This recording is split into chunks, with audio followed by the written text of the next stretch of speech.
Yay, the kids are finally asleep. So do you feel like... Playing a game? I've got a feeling a boss fight's coming up.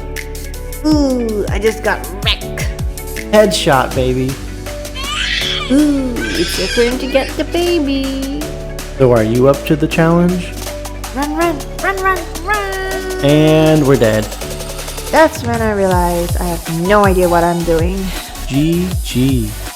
Welcome back to the KJ After Dark Gamer Parents Podcast, where the kids are asleep and the gamer parents come out to play. My name is Joanne. I'm your gamer mama from next door, and I'm joined by my wonderful and amazing hubby, Kevin. Oh, thank you. If this is your first time here, this is where Kevin and I get to talk and share about our passion in gaming, as well as our lives as parents of two kids, 1-year-old and a 3-year-old. So Kevin, how has your week been going so far? It's been good. As we mentioned in last week's episode, we had previously been on vacation, so this was kind of our first week back of being able to be back in our normal schedules, which means having some gaming in there. So a little bit more on that side of things. Still playing some Vampire Survivors. I've been talking about that one for a few weeks. I keep thinking, I'm like, okay, I'm almost done with it. There's not like too much in the game, and then they add stuff to it that kind of just continues to blow my mind. So like I just get sucked back into it, and so still kind of at that point where I'm not done with it yet, but I feel like I keep getting close. As long as they stop adding stuff, then I'll probably be able to move on. But it's just there's so many different like interactions when they add something new. Whatever they add can interact like with every other ability and passive, and it lets you do some really crazy combinations because of that. And they just added something to the game that basically makes it so you can go like limitless on like whatever weapons and abilities you have. So like they don't cap at like a max level anymore like what they used to. Now you can basically make them like unstoppable. So it's making it kind of a lot of fun. So as gamers, we totally understand, of course, how it feels when they add stuff to the game, and that's why the developers are always trying to hook us back into the game by adding stuff. And I could say the same for relationships. I mean, gamer couples out there as well as regular couples out there, this is something that we have in common to keep the relationship burning with passion. It's always cool to add stuff to it. And I'm just saying, like spicing it up with a date night or a different kind of date night or even a different kind of game. And this is where we both try to do a different game each week. And that's why we're reviewing games of the week, so that we could be able to share with you guys out there what games are fun to play as a couple or as a parent when you have kids that interrupt you midway through the game and stuff, right, Kev? yes, exactly. So I guess like you mentioned, kind of just the way our brain works, kind of always wanting something a little bit new and different, and developers obviously understand that. And kind of the same thing in your relationships, kind of like you said. So yeah, spice it up, guys. Spice it up. Always try to keep moving and keep doing something new and exciting, and it keeps it fun. Keep it fun, yes. Well, how about your week, Joanne? That is true. I forgot. I haven't talked about my week. My week's pretty much the same, dealing with kids after vacation, which is why they're always restless because they're so used to all the outings and all the fun candy treats during vacation. And when they're back, they're expecting the same. And, we try to limit their candy intake right now just because they get super hyped up. And I have no energy to deal with that at this moment. Even with G Fuel of 300 milligrams of caffeine, it's still not enough. Anyways, I've been doing some lost art. And of course, there's our game of the week, which is Sea of Thieves. That's right.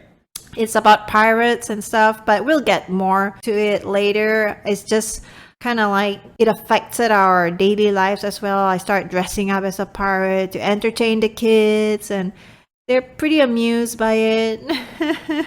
Yeah. But you actually have a picture out there, right? You said? Yes, I did put it on the story. on Instagram, and you can check it out on the stream selfie stories. That's what happens when you get too deep into Sea of Thieves. Yes, yes. Yo ho, a pirate's life for me.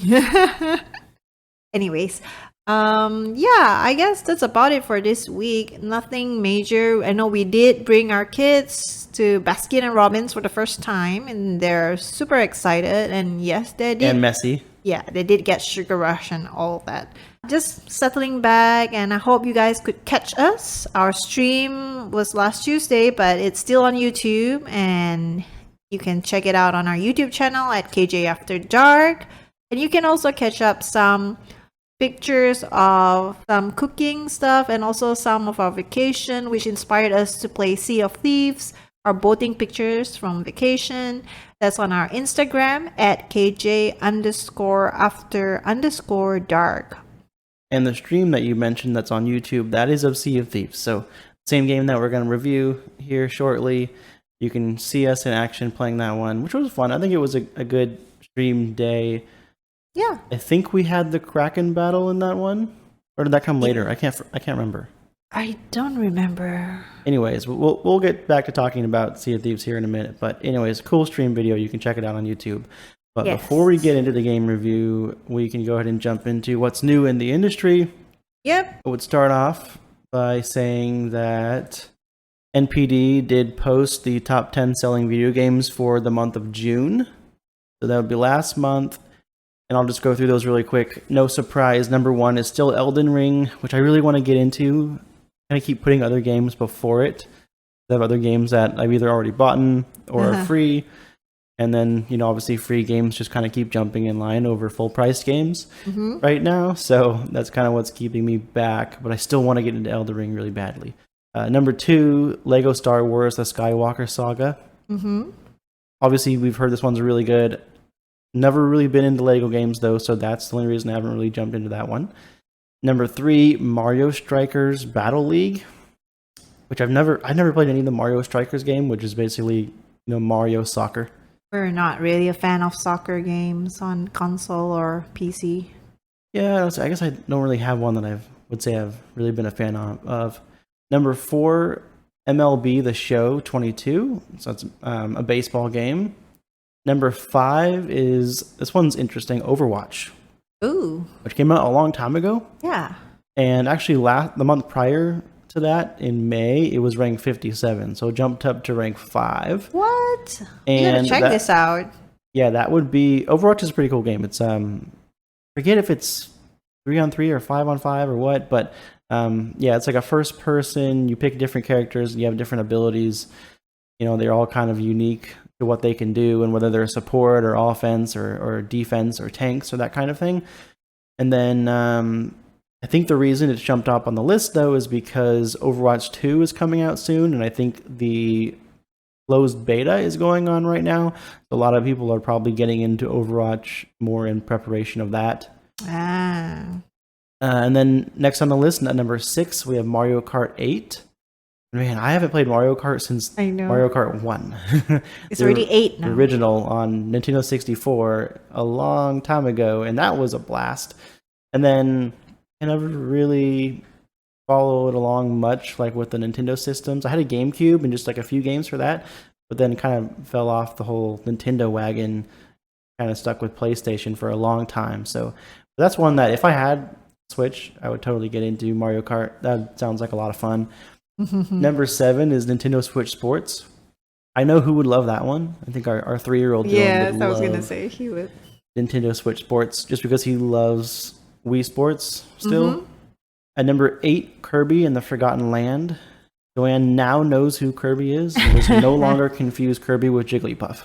You're gonna repeat this every single time there's a Kirby game, aren't you? Yes, you will not live that one down. I know. But plus, now that we've been doing the podcast, like Kirby comes up every once in a while, so like you'll know more about who Kirby was. But somehow, throughout your whole life, you haven't really been exposed to Kirby much and the love and joy that Kirby is. Kirby's just awesome. He's Can't hate cute. Kirby. Yeah. At number 9 is Final Fantasy VII Remake, which is interesting because that game came out a good while ago. But this is the, what are they calling it? Final Fantasy VII Remake Intergrade, which is kind of, I don't know if they're considering it an expansion or what, but it's like you get to play as another character and kind of dive more into the Final Fantasy VII story. That's cool. So it's, additional content that they're putting out there for the game. And so I think that's why it's jumped up on the list. I think it came out like mid-June, whereas the month prior, it was rank 159. So it jumped up to rank 9. I think everybody's jumping back in because of that new release. So that's why that one's up on there. And then at number 10 is Minecraft, which both surprises me and doesn't surprise me at the same time. Minecraft is being so big and so many people playing it. I don't know if they had like an expansion or new stuff that comes out. I don't really follow Minecraft myself, but it is ranked number 10 on the list for June. Whereas May, it was 11. So not really much of a difference, but it did make the top 10. Cool. Main one I want to try on there being Elden Ring. Did any of those stand out to you? I guess Overwatch did, because anything by Activision Blizzard, kind of want to check it out. Well, we have Overwatch. Exactly. So on PS4, so you could pop that in and play that anytime. I played it a little bit and it didn't really hook me, so I never really went back to it. But I mean, I don't know why it's not hooking me. I think just other people were way better than me, and I just got crushed every time I played, and that part of it made it not feel fun. It's kind of like a first-person shooter too, which I like. So I mean, I think I would love the game, but just you just don't was like not losing. good at it, and I think that's the reason why I didn't really like it. Yeah. Anyways, that's the top 10 selling games for last month. We can go ahead and hop into the new games on Game Pass. Joanne, if you want to share on those. Sure. So this week's new game on Game Pass are Garden Story, which is available on console and PC. It is a single player game, so Bummer. I know, it looks cute. It looks like a Kirby. I'm gonna get this confused with Kirby again. No, I'm kidding. Kind of looks like a little blueberry. Right? Yeah, it is a blueberry, I think. Oh, is or it seriously a blueberry? I don't know. I guess he does look like it. And then there's Escape Academy, which is pretty cool. It's on console, PC, and cloud, and it's like a escape room simulator, which I really love escape room. I mean, growing up, like one of the activities I like doing in real life is going to escape rooms with friends or family members and just figure out puzzles and stuff like that to escape. You just want to be locked in a room with me. It's okay. I understand. I know I've been trying to get Kevin to go with me, but just two of us is not as fun. So yeah, hopefully we'll find other people with similar interests that would like to try and escape a room together. And then there's also My Friend Peppa Pig, available on console, PC, and cloud. Yeah, as parents of little ones, we know exactly who Peppa Pig is. Yes. As definitely do our kids. So if you don't know who that is, you might not be parents, or your kids might be that ages right now, but there's a popular show. Yeah, of on a pig. Netflix too, I think. I think it is. I don't know. The kids watch it kind of everywhere, so. Mm-hmm. But yeah, kids game. Yes, it's a kids What else game. we got? And then there's Overwhelm. It's a co-op game. It's also available on PC. It looks very old style. It's almost like worse than Super Mario Brothers, like old. I don't know. Don't judge the book before you try That's it. true. I've only been looking at the trailer for like 10 seconds, so maybe I need to give it more time. But and then there's also another kids game, which is Paw Patrol the movie Adventure City Calls, on console, PC, and cloud. This is definitely one game that our son would like, because that's the first movie that he's hooked on and still hooked on. Paw Patrol. he loves Paw Patrol. He loves the whole crew, knows all their names, what colors they are. He even has Paw Patrol toys, so Yeah. you might like this game. I mean, his bubble bath is Paw Patrol, his shampoo is Paw Patrol, his body scrub is Paw Patrol, his toothpaste is Paw Patrol. So, when... Not only do our kids love it, but the theme song is also super catchy. You got to be careful, you might get that thing stuck in your head. Yes. Go check it out and get it stuck in your head. And then there's a funny game. I mean, it seems funny from the title. It's Power Wash Simulator. It's available on console, PC, and cloud. And I check it out. It is a co-op game, and Co-op. I know it's like as if we don't have a garage to power wash down the driveway I'm in. So I don't know if I want to play this or just do it in real life with you instead of simulating it. Might as well wash down our driveway. But yeah, it's a funny game, I think, to Yeah, I have. actually did that power wash in the driveway not that long ago, so I think I might be good on this one. I don't know.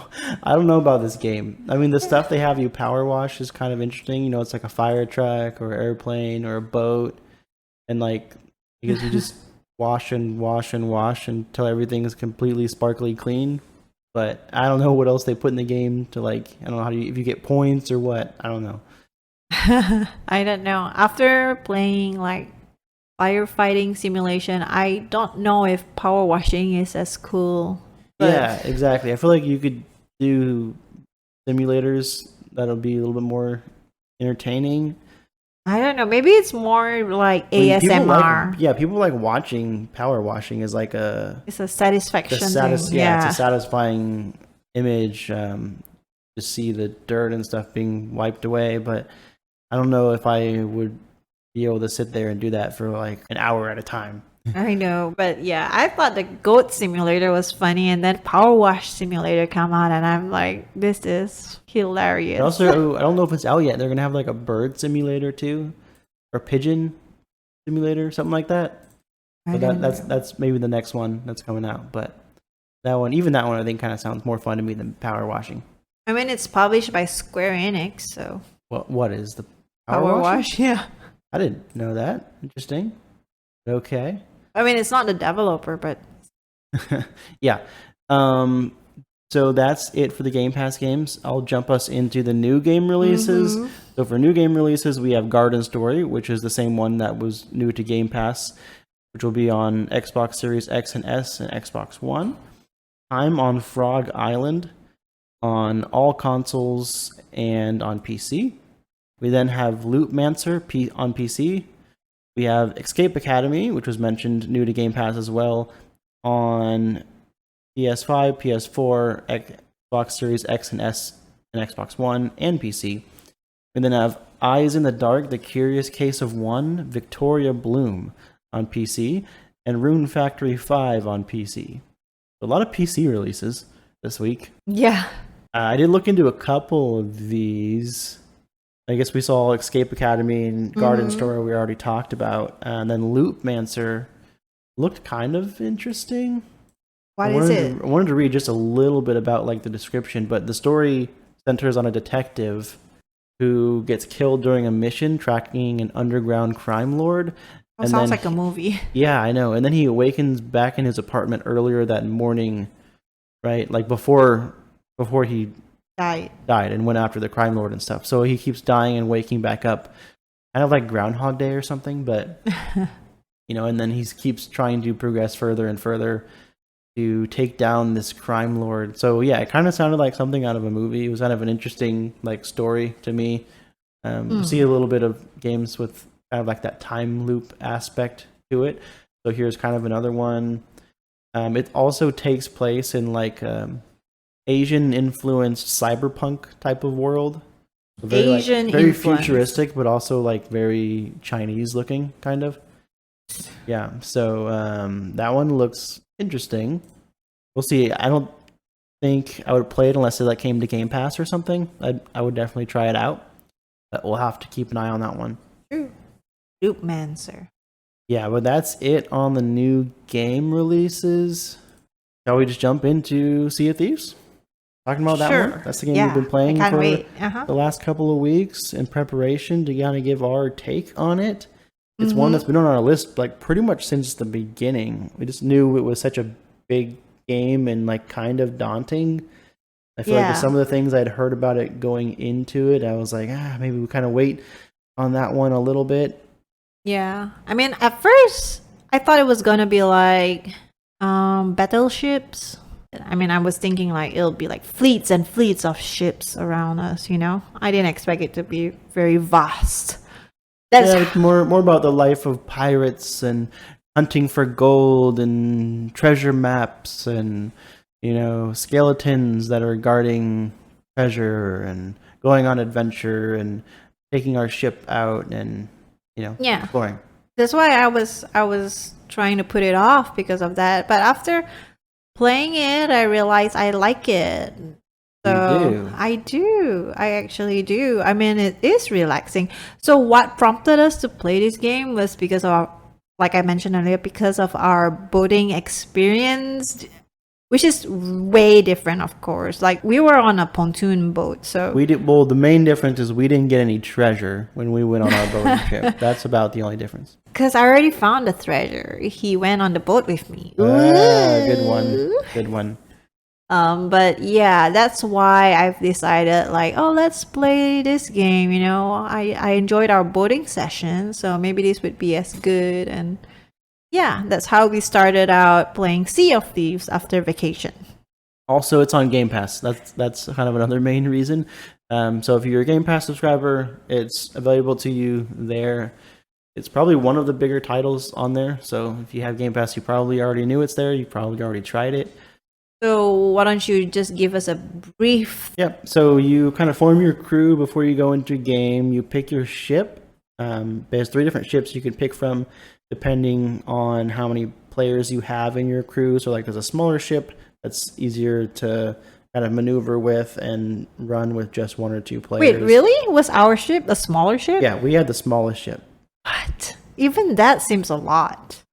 Yeah, I mean we were fine, but I think some of the bigger ships we would have had a harder time with because it's just a lot bigger. It takes longer to get around, and go back and forth between the underneath the ship back up to the top if you need to go grab something, and I think also just the size of the ship makes a difference with like how easy it is to turn. Yeah, and also like dropping the anchor and stuff like that.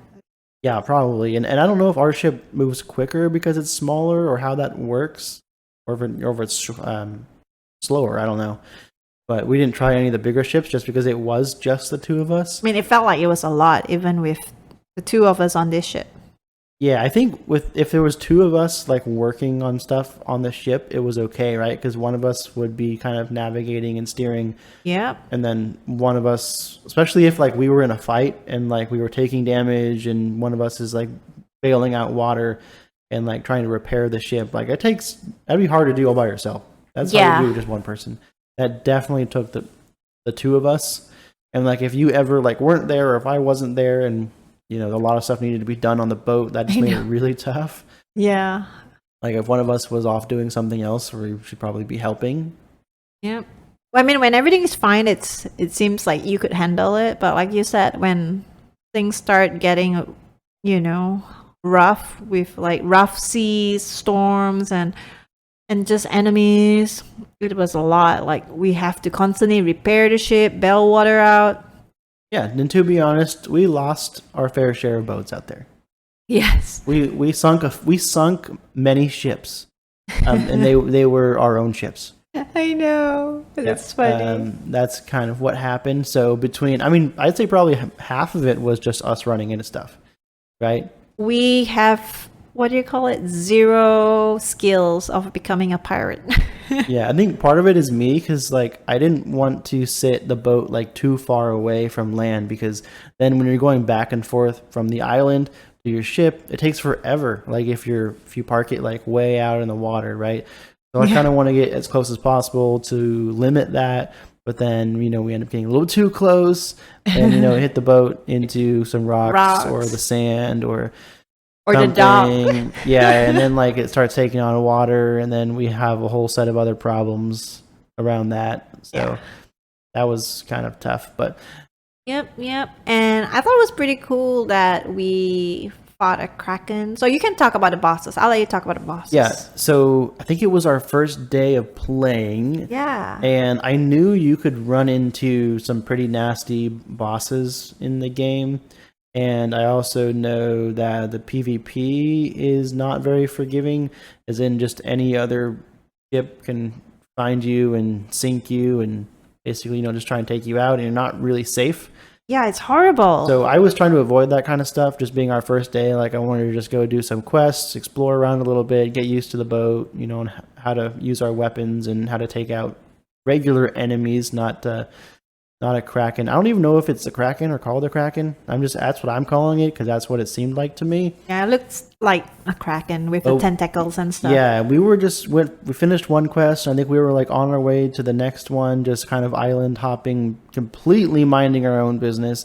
When all of a sudden a whole bunch of tentacles come out of the water and start grabbing us and throwing us around and hitting our ship, and as we're here shooting the tentacles with these little pellet guns, like seem like we're hardly doing anything to it because it's just wreaking havoc on our ship and bringing holes, and we're trying to repair the ship and shoot these little bullets at the Kraken at the same time. And I think we maybe hit it like with the cannon once or twice, which kind of felt like that was the only thing that would do any damage to it. I think I maybe even hit it with our harpoon gun once. I have no idea what that's for, but didn't really seem to help. Oh yeah, so it was on our stream, just wanting to put that in. You checked? Yeah, I checked. thought it was because it was that first day, I'm pretty sure. I mean, it was the first hour and a half into playing, so not the most forgiving to have that happen to us so early on. We were very ill prepared. I don't think we even had cannonballs like loaded into our cannons like ahead of that. We were very noobish. Yeah, it was just like, what do you call it, a wish come true, because like from the start of the game when we were like starting to stream, I was saying like, oh, I hope we do like fight a big monster and stuff. Careful what you wish for, people. I know, and the game hurt us, so yeah. I mean, it was cool. It was fun. I still enjoyed it. That was probably the most fun time that we lost. Yeah. The most fun time that I've had losing at a game in a while. Because I mean, I felt like I kept hitting the Kraken and stuff, and ultimately it was kind of a losing battle the whole time. It felt like. But I don't even know how you beat it or if you can. I'm sure people do and have, but... Do you record it? Fun. Yeah, I mean, it's on the stream, but... Oh, no, I'm just saying, like, OBS-wise, because we did get some, like, pretty cool shots from the stream. Yeah. On the Kraken. Yeah, I'm sure we can share some of that, the specific highlights and everything. But that was a fun part of the night and of the game. Yeah. I know there's a few other things you can fight, like there's a Megalodon... I know. Which is like a giant shark, like a huge shark, apparently. So that's another thing that can come out and try to kill you, as well as, I think, a ghost ship, if I remember right. So those are kind of the things that can appear and attack you. I am waiting to fight a Megalodon and a ghost ship. I know we'll die probably, but still. Yeah. I also liked how, like, traveling through the waters, like the water... It can be kind of calm and normal, but it seems like very realistic, like as far as like the motions of the waves and how it affects your boat. Yeah. And, it really feels like you're out there on the water. Yeah. Obviously, I mean, I don't really get seasick, so I don't know like if it induces seasickness or that kind of thing, but just like the movements and everything really kind of remind me of like real open water. And when it's like really stormy, the waves are huge and like your ship's kind of going up and down and up and down. And I feel like that was kind of cool. I liked how it wasn't just like flat open water like the whole time. Yeah. It made it a little more fun. And they have like really big dark clouds up in the air and the wind. Yeah, and then the rain. Like the weather environment was really well done. I feel like. I agree. There was even like volcanoes type things like going off too. It's cool. So what do you like about it apart from the weather and stuff? Like game wise, do you like anything about it? Like for me, I like how it is quite forgiving if we die. Like like Kevin said earlier, we sunk a lot of boats, a lot of ships, and our own ones. Yeah, so I think to kind of I guess explain that a little bit. What seems to be like the point of the game. Like you can go around to these different islands. You can do quests to get, I think you get gold for them too. And like experience towards whatever factions you want to do the quest for. I forget how many factions there were. I want to say 4. I guess so. Like, I mean, there's Merchant Alliance, there's the Order of the Souls, the Gold Hoarders, and I don't know what's one more. Okay, so there's the Gold Hoarders, the Order of Souls, and the Merchant Alliance. So there's just those 3. Okay. Yeah. And so also like when you're going around to different islands, you can get different chests that you can put back onto your ship, and then you can take them back to the outposts and you can turn them into one of the different factions, different things. I guess the chests I think you have to take back to Gold Hoarders. It seemed like but like bosses will drop like skulls or hearts and that kind of thing, whatever gems, and you can take those like to anybody to get like that reputation. But the chests you're going and grabbing and all that stuff, and you're putting them on your ship. Like you can only carry one thing at a time. That's what we don't like. That's why I would always try to put the ship like as close to land as possible, because you need to go, when you find a chest, take it back to your ship, and then go back to the island, grab another chest, take it back to the ship, go back to the island, grab a gem or a skull or something, then take it back to the ship. And it took forever, like when we'd park the ship out, like really far out. Yeah. So that's why I'd try and get it a lot closer, just save time. Yeah, but I mean, I understand if it's the chest and stuff that you have only like you can carry one at a time, because chests are big and you can swim. Yeah, sure. But like the little things like the skulls or the gems, I mean, those should be able to be put in your inventory or something versus like carrying it. And I don't know. The small things, like the skulls or the gems, I kind of agree with that. You can put cannonballs in your inventory, like not have to carry them around, which are huge and heavy. But like this little gem, like, oh, you have to hold it with 2 hands, and like you can't hold anything else, and you have to go back and like set it down on your ship before you can go grab anything else. So yeah, there was that was kind of annoying. It just like it felt like a kind of like a waste of time. Yeah. Or one thing they could do to kind of fix that is instead of having so many things like that make you have to carry back and forth to your ship, maybe just have them more valuable but having less of them. Yeah. That way we kind of get the same amount of gold out of it, but not having to go back and forth from your ship to the island like 6 times with every island. Got a little bit troublesome. Plus, like, we didn't necessarily know like what was more valuable, right? Sure. What was like a Forsaken chest or an Ashen chest? Or a chest of sorrows. Adventurous chest. Yeah, like we didn't know like all these different chests. Like which one do we need to go for? We just take them all, and then it took forever. Sure. And there was that chest of sorrows that gave us a run for our money because it cries. We didn't realize it. I didn't realize it cried until it was too late. We brought it on our ship. We put it down below. You were back off on the island, like looking for stuff, and I was on the boat, hanging out there. And I would hear this crying sound. I couldn't figure out like what it was or where it was coming from, and I did not think. I wouldn't even think that it could be one of the chests. Chests don't normally cry, so I was not thinking that. I was like looking in the water and see if there's like a mermaid or something around me crying. But then I noticed there would be water at the bottom of the ship, so I'd bail that out and be like, I didn't know how any water got in here, but I want to get that taken care of. I was looking for like any holes in the ship that I need to repair. Yeah. I didn't see anything there. And then I heard that crying again, and I was looking around for it. And then out of nowhere, I noticed our ship just started sinking. And I went down below, and it was like full of water. And by then it was like too late to like bail anything out. And then we realized that the chest is what was crying. Yeah. And when it cries, it lets out water, and then that water just sank the ship. So that chest ended up sinking us because we didn't know what it did.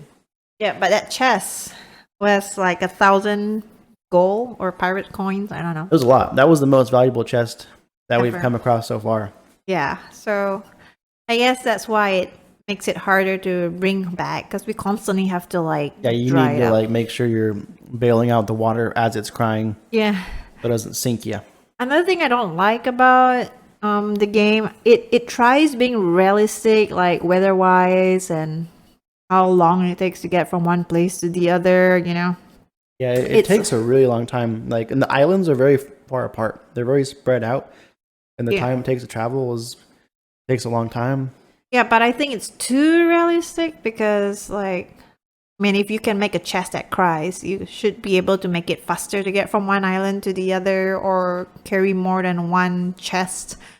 So that's what we didn't like about how slow the game was. Like, even if like we plan to, okay, let's just do one quest, one voyage, and then call it a night, just for a short gameplay, but it ended up like dragging on for an hour, mostly because we were like just on sea.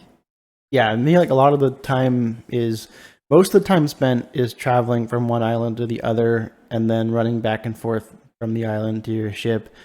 The enemies, there's usually not very many of them, at least points that we've gone through, and they die pretty easily. Most of them, at least within 3, 4, 5 shots. Yeah. That's just like with our pistols and stuff. Yeah. So like not. I mean, we did fight like one boss, which we ended up like not beating. Like Warden something. What was his name? Chi. Warden Chi. That was a fun fight. But I mean, other than that, like all the enemies like die pretty easily, and so that's not the time consuming part. It's mostly just like traveling around. Yep.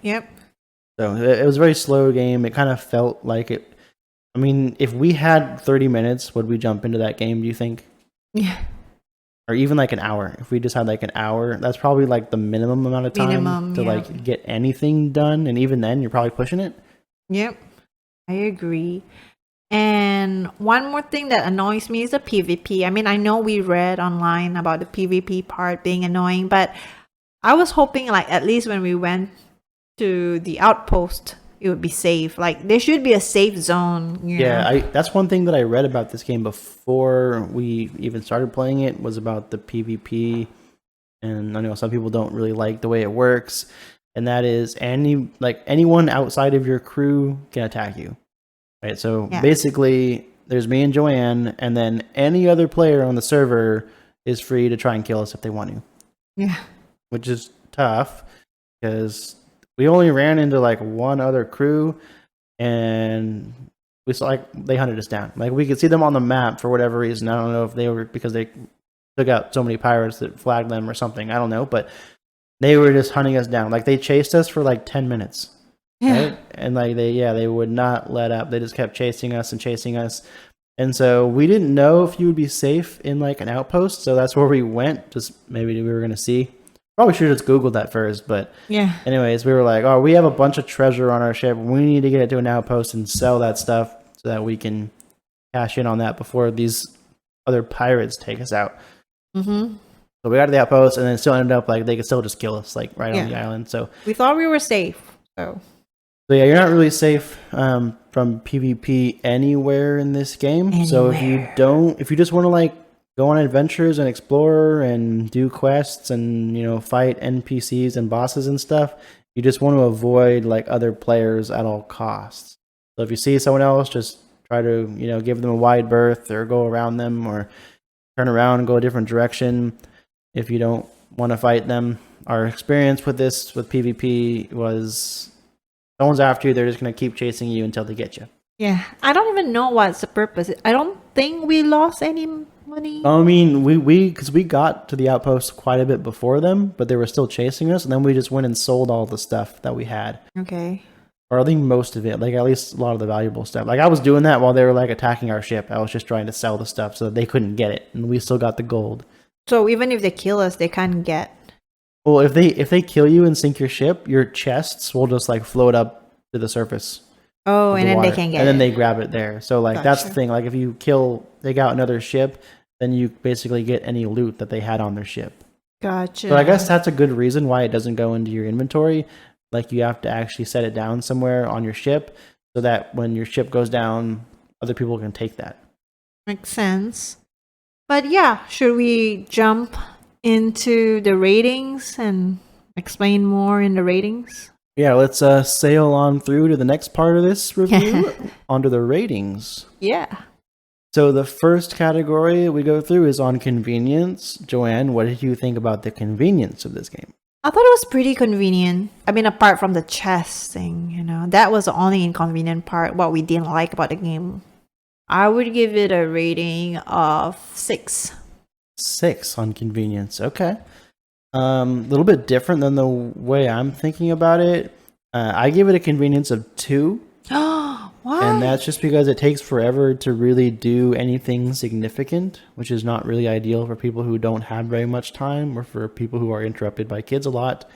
Also, because you're never really safe wherever you are from other players. Like you can't really just like sit somewhere. I mean, and you're on a pirate ship, so like where are you gonna hide? There's no like, let's hide behind this bush here. If you put it that way, you know what? I have to redo it to listen to your This is why I make you go first. No, because you have a different point of view. If in that's okay. That's okay. We can have different thoughts on the convenience if you feel like it's a convenient game. I mean, for the most part, like you could probably just like leave your ship out in the open water, and kind of fingers crossed other players will leave you alone. Yeah, I mean, like, try not to do it when you have loot on. That's what I meant. But right, which that's kind of hard to do because you're probably gonna have loot like half the time. Yeah, I think if you have loot and then if you like leave the game, I'm sure you probably don't get to keep that. yeah, I know. So it's hard to like leave the game whenever you want without at least giving something up. So I can re-rate it. I will let you adjust it this time, but No, it's fine because the average would be like between 6 and 2, then it'll be 4. So that's about it. all right. And another thing is when you do die or your ship sinks, and then it kind of spits you out like to some random place that could be like somewhat far away from where you were. So it's like it puts you Not in that far, very like unfamiliar. a couple islands away. Well, I mean, the islands are pretty far apart, so that can be a little That's true. far away. It's like, so if like you were doing something over in one area and like you wanted to go back there, it might put you kind of far away, and then it's like, oh, now I got to go way back over there or figure out what to do now. But I don't know, just some inconvenient things in the game, plus with the time it takes to do anything is kind of the main one. But next category on communication. Joanne, think carefully, but what do you feel Wait, about what is communication? what is your definition of communication? That's between you and me, right? Yes, so communication between you and me, which is important, right? We're bonding. Yeah. As spouses, do you feel like this game required us to Work together and use a lot of communication? I think so. I think it does, especially like when it's yeah, I mean, every hero needs a sidekick, every captain needs a first mate. So I'm the hero and captain in this case. But we were definitely had to help each other like constantly, right? I feel like we were always having to talk, like especially when it comes to like where to go, because if you're at the wheel, unless you've like memorized like the whole map and the whole open world, probably don't really know like how to get to the island you need to be going to. But there's like a map down below that one of us would go like check the map and would be like, oh, hard right, hard left, or like, all right, start going straight now, to keep going that way or head towards that island. Like we would be communicating, like I'd be helping you like, oh, this is where we need to go, or vice versa. So do you want? I was the one steering, so that part, because there was one thing like I forget, there was one time earlier on you were doing something different, like either you're like using the cannons or bailing out water or something, and I was like trying to use the map and steer at the same time, and that was like really hard because I like run down below, look at the map, and run back up and grab the wheel and like steer back around or something, and then I have to go check the map again, and like that was really hard to do. I'm giving it a 9. 9 on communication. Okay. Because it's very important, and I like how we can talk about the enemies, like even after playing the game. Yes. Yeah. Yeah. I think this game does, and the pirate theme is really cool. A lot of people like pirates. Pirates are pretty cool, with the ships and the open seas and the krakens and the booty and all that. All the treasures. So, another thing that requires a lot of communication is like if your ship is damaged, like you need to repair it, right? So sometimes we'll be calling stuff out for that, like the wood. yeah, like the I don't know what you call the hull of the ship. The hull, yeah. Or like it'll let in water if there's a hole. Well, yeah, a hole in the hull. And then so that needs to be repaired, or like the wheel, the steering wheel. Yeah. What do you call that? The wheel. I guess it's the wheel, right? Yeah. Can be damaged. That has to be repaired before you can like steer.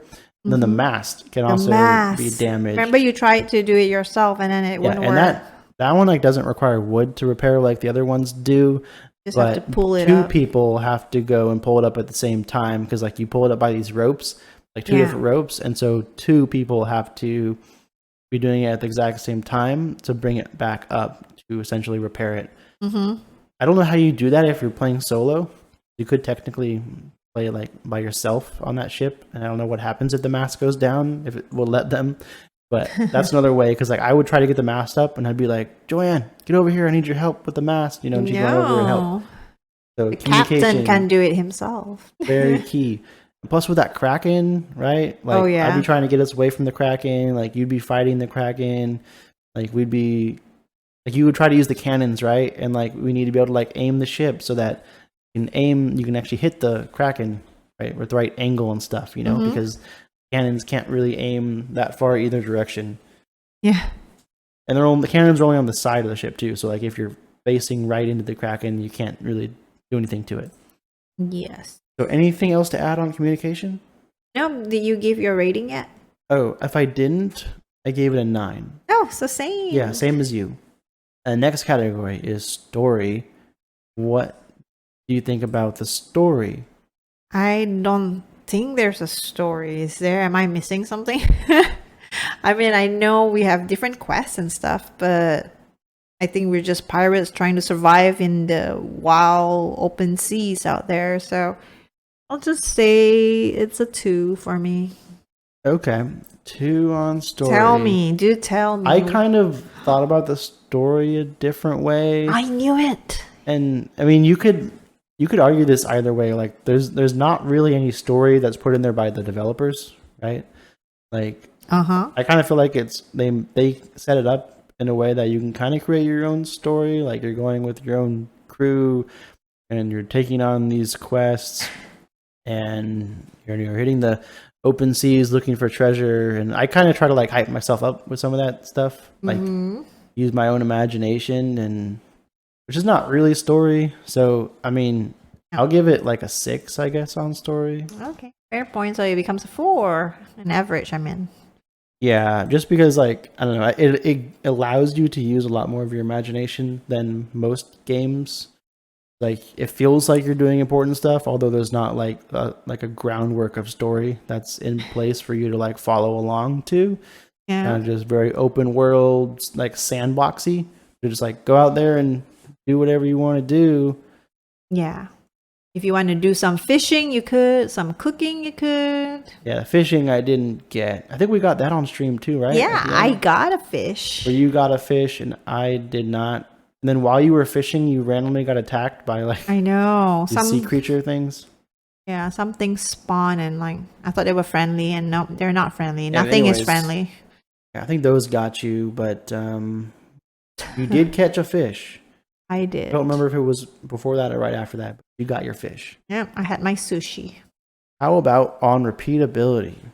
I would say for me it was pretty repeatable. I would definitely want to play it again. I mean, there's a lot of times I debate playing it myself, but then it's just too hard to play alone. So I will definitely get you to not uninstall it and play it with me again in the future. It's a pretty large file game, so I know it takes up a lot of space. That's the only thing. I had to clear out a few games to make room for this one, but I just want to fight the Meg and the ghost ship. I mean, we already fought PvP and the Kraken, and I just want to fight I'd be others. open to playing this one a little bit more. I think, like you mentioned, I didn't really think about it before, but yeah, I don't. This game's not that appealing to play by yourself. Yeah.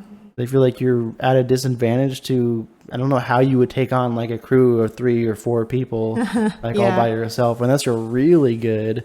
Unless you're a pro Jack Sparrow. Yeah, I mean, if you're Jack Sparrow, maybe you could. I don't know, but yeah, I would give the repeatability. Let's see, a 5. Average, 5. yeah. So average. Yes. Okay. I mean, I think if this is your kind of game, you could probably put a lot of time into it. You could probably play it over and over and over again. Yes. I mean, it seems like there's a lot of different quests, and there's a lot of different skins like you could, buy and for your weapons and clothes and all things you could put a lot of time and money into. Yep. Without it really getting bored. The map seems pretty big, especially considering how long it takes to travel anywhere. A lot of different islands. Seems like there's a lot of different things you can do between the different bosses you can fight and all of that. So repeatability for me, I put it as an 8. Oh wow! I'm surprised because you seem to not like the game as much as I do. Yeah, I mean, I don't think it's my kind of game. Yeah.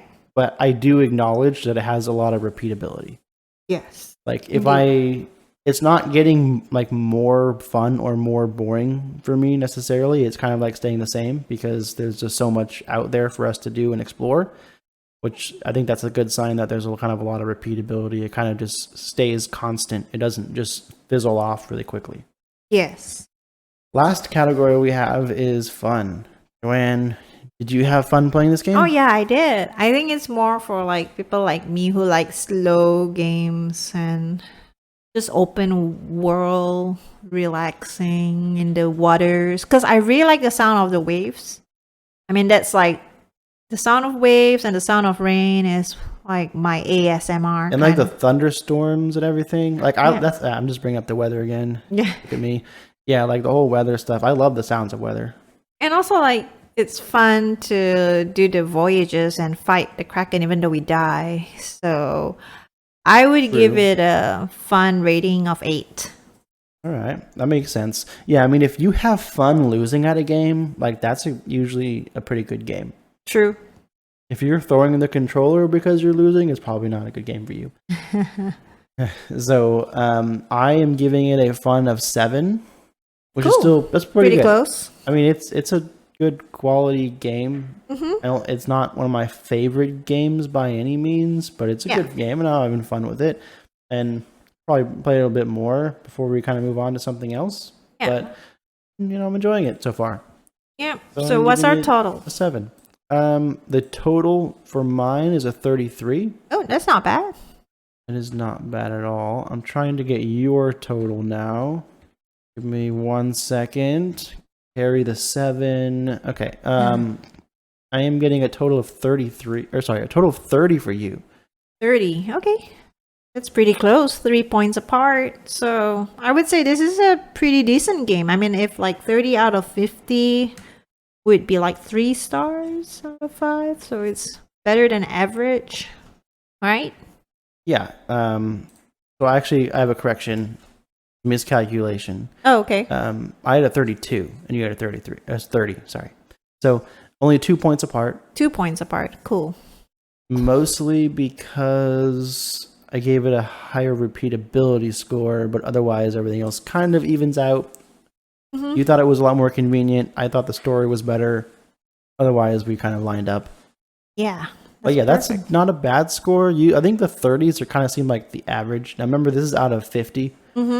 Anything in the 20s is kind of Lower than average. Yeah. And then I don't think we've had anything below 20.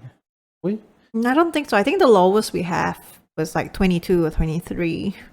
Yeah, those games probably aren't very good. Yeah. I think the highest is like low 40s, somewhere in there. Like Lost Ark was pretty high on the list. That's why I'm still playing it. Yeah, that's true. You played it right before this. But that's 30 and 30, like 32 and 30. It's not bad. So, Definitely, if you have Game Pass and you have a gamer partner, this is a game to try, or even with a group of friends, gamer I friends. think if you had like 3 or 4 people, this game would be ideal, more fun. Yeah, because just I feel like with the ships and everything going on, like 1 or 2 more people than what we have would be awesome. So like if you have a spouse or significant other, and then like a third wheel, like bring them in for this one. Yeah, this is definitely a good recommendation from us. Anyways, we hope you enjoyed this week's episode. Don't forget to catch us on our stream. It's every Tuesday at 9:30 p.m. Central on YouTube at KJ After Dark. We also have the Discord, the best place to kind of hang out and chat with us. We are on the voice chat there almost every night. If you want to come say hi. Yeah. Also we definitely monitor the chats in there too, and we're talking to some people about games and just stuff that's going on there as well. So you can join the Discord if you want. We also have our Twitter at twitter.com/KJ After Dark and Instagram at instagram.com/KJ_after_dark. Did I get that right? Yes. That was a little bit harder for me. Yeah. Do leave a like, a comment, a follow, a subscribe, anything good. All that stuff helps us out. We really appreciate. I would also add anyone watching on Apple Podcast could throw a rating and a review our way. That 5 would stars. be really, really awesome. Yes. That's about all that we have for y'all this week. Hope to see you on stream on Tuesday, and we will have another episode out a week from now. Yep. So thank y'all for listening. Bye.